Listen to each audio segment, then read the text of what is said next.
بعض لوگ وضو کر کے فوراً مسجد میں داخل ہوتے ہیں جس سے پانی کے قطرے مسجد کے فرش پر ٹپکتے ہیں. کیا مسجد کے فرش پر قطرے ٹپکانے سے گناہگار ہوں گے؟ وضو کے پانی کے قطرے مسجد کی زمین پر ٹپکانا یہ مکروہ تحریمی ناجائز و گناہ ہے. کوئی نماز پڑھ رہا ہو اور اس کی ٹوپی گر جائے، کیا اس کے سر پر رکھ سکتے ہیں؟ نہیں رکھ سکتے، اس کی نماز میں توجہ بٹے گی. امام کی سورہ فاتحہ ختم ہونے کے بعد مقتدی کیا آخر میں آمین کہیں گے؟ جی ہاں، آمین کہیں گے مگر آہستہ. آہستہ قرات والی نماز میں کیا مقتدی تلاوت کرے گا؟ نہیں کرے گا. بقیہ سنتیں کہاں پڑھنی چاہیے، گھر یا مسجد میں؟ گھر بھی پڑھ سکتا ہے، لیکن اب آج کل ماحول ایسا کہ اگر گھر میں پڑھنے جائے گا تو لوگ سمجھیں گے یہ سنتیں نہیں پڑھتا، اس لیے مسجد میں پڑھی جائے. جماعت کی رکعت حاصل کرنے کے لیے مسجد میں بھاگ سکتے ہیں؟ نہیں، مسجد میں دوڑنا منع ہے. مسجد میں جماعت سے نماز پڑھنا ضروری ہے؟ جی ہاں، مسجد میں نماز با جماعت پڑھنا جبکہ کوئی شرعی مجبوری نہیں تو واجب ہے. لوگ نماز پڑھ رہے ہوں تو نماز کے فوراً بعد پیچھے کی طرف جانے سے گناہ ملے گا؟ اگر لوگوں کو پریشانی ہوتی ہے، جیسے کہ لوگ پیچھے نماز پڑھ رہے ہیں تو وہ جان پہ کھڑا ہو گیا اس کے، اور پھر چہرہ کر کے کھڑا ہوا نمازی کے آگے، تو یہ چہرہ کرنے والا گناہ گار ہے. اور ویسے ہی جان پر کھڑا ہو گیا کہ جلدی سلام پھیرے تو نکلوں، نمازی کو بھی پتا ہے کہ یہ نکلنے پر یوں کر رہا ہے، تو یہ بھی ایک تشویش میں ڈالنے والا کام تو ہے نمازی کو. تو نارمل ہو کر پیٹھ کر کے نمازی کی طرف بیٹھ جائے، چہرہ کر کے نہ بیٹھے. تو نکلنا ہی کیا ضروری ہے؟ پتہ نہیں کیوں لوگوں کو چین نہیں پڑتا. ہاں، جب یعنی کہ کسی کو تکلیف نہ ہوتی ہو تو منتشر ہونا چاہیے، یہ اچھا ہے، تاکہ آنے والے کو یہ یوں نہ سمجھے کہ جماعت ہو رہی ہے، مغالطہ نہ ہو. لیکن جب اتنا رش ہو کہ باہر نکل ہی نہیں سکتے، یا نکلیں گے تو اس کو دھکا لگے گا، اس کو ٹانگ لگے گی، تو پھر جس جگہ نماز فرض پڑی وہیں سنتیں پڑھ لیں. پھر نمازی کے آگے سے گزرنا باہر جانے کے لیے یہ تو بالکل گناہ کا کام ہے. اور اگر ایسی جگہ پر بھیڑ میں سائڈ میں گلی ٹائپ کی جگہ موجود ہے تو ٹھیک ہے، اس میں سے گزر جائے. جماعت کے دوران کسی کا موبائل بچ جائے کیا کرنا چاہیے؟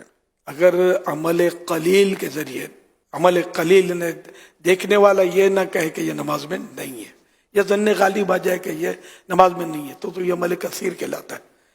تو اگر عمل قلیل کے ذریعے، مثلا جیب میں اب نماز پڑھتے پڑھتے بٹن یوں دبا دیا، اس کو خاموش کر دیا، یہ پاسبل ہو تو یہ کہ ایسا کر لے، حرج نہیں ہے. سائیڈ کی جیب میں ہو تو؟ سائیڈ کی جیب میں ہو تو زیادہ تر نہیں ہوتا. رکوع سے اٹھے سمع اللہ لمن حمدہ یوں دبا دے، لیکن یہ ہے بہت مشکل. یعنی کوئی بھی عمل قلیل کے ذریعے یہ جی ہاں، عمل قلیل کے ذریعے عمل نہیں، تھوڑا عمل، کثیر من زیادہ عمل.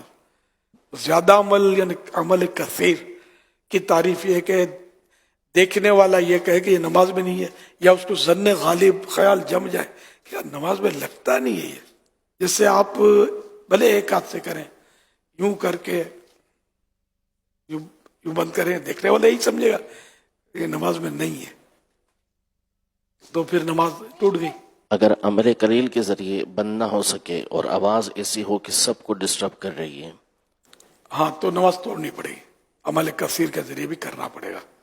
اور اکیلا پڑھ رہا ہے نماز، اور اب یہ فون تان میں آ گیا ہے اور نماز میں اس کے کوئی پڑھ رہا ہے تو ٹھیک ہے، اور بھی تو آوازیں آ رہی ہوتی ہے، اس کو بھی برداشت کرے، آئندہ خیال رکھے.